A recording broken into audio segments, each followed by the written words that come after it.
that's something we rarely see anymore. A GameCube exclusive. Nintendo has clearly bumbled its way through this console cycle, but they're still trying to give the handful of GameCube owners something to smile about. Will this heavily hyped game make up for the dearth of GameCube exclusives? Find out when we review Geist.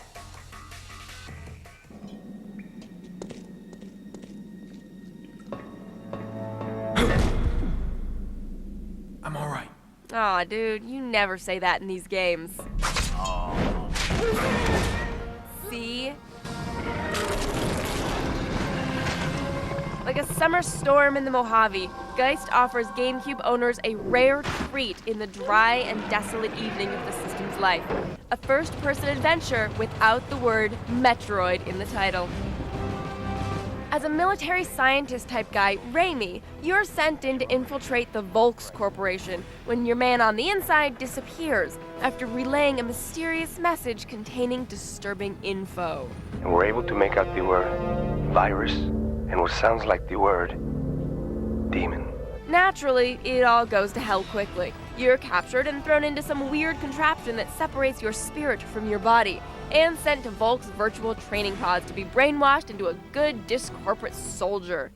The world is peaceful. Reload your weapon. This is Kill Them, your new Kill Them All home. I miss school. Soon you're free to roam around, possessing objects, people, and animals in your bid to regain your body and blow the living hell out of the people who did this to you. Ah, crap! To possess a living thing, they have to be scared. So much of the game consists of solving basic puzzles involving various objects that can be used to terrify your chosen target. Knock the ladder over. Son of a... Spray him with some CO2. And finally, blow the gauges and claim random guard number 235's nervous system for your own. These puzzles tend to be painfully simple, and most of the time you're shoehorned into solving them automatically, since the only things you can possess are things that will provide results. Sure, there's novelty in diving into a bowl of kibbles and bits to petrify a pusillanimous pooch, but it's a thin line between brilliance and busy work. The shooting isn't as slick as Halo or even Metroid Prime, but it's pretty easy to adjust to its quirks. The yellow C-stick still doesn't work too well for aiming, but you're not up against an army of Einsteins to begin with. Numerous boss battles break up the action nicely.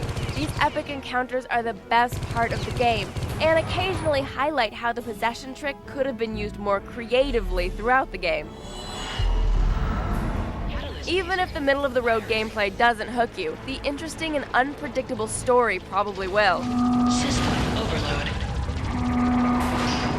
System overload. Twists and turns abound, although Geist remains oddly mute about the moral implications of taking over someone's body and putting them in life-threatening situations against their will. Man, I'm having a bad day. How do you think this guy feels? He regains control of his faculties just in time to bleed all over the floor. Geist doesn't do anything particularly badly, but it has an overall aura of wasted potential. Great ideas with just decent execution. A 3 out of 5. Sure, it's a decent shooter, but this is no Resident Evil 4. In fact, the most interesting thing about the game is the story behind its developers. As you may have noticed from the footage you saw in the review, the game's very violent. So you might find it surprising to discover that the game the developers made right before Geist was... Mary-Kate and Ashley Olsen's Sweet 16, licensed to drive. Yeah. For the record, if I had to make an Olsen Twins game, I'd probably be programming monsters ripping people's heads off too.